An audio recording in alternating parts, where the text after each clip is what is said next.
Hello everyone and welcome back to another video from Finance and Crypto Guide. In this video, I'm going to show you how to activate your debit card on the Go2 Bank website. So let's get started right away.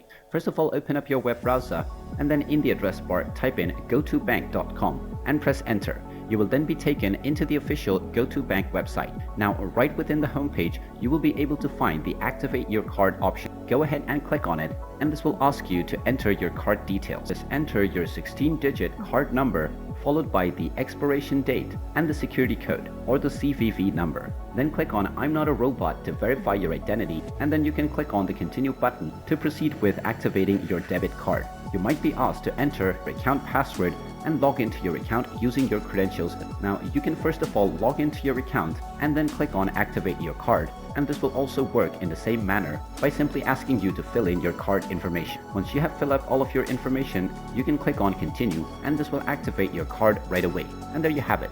That is how easy it is to activate your debit card on the Go2 Bank website. If you find this video helpful, make sure you hit that like button and subscribe to our channel if you haven't done so already. Also ring that notification bell to never miss another update from us. Thank you for watching and I will see you again in the next video.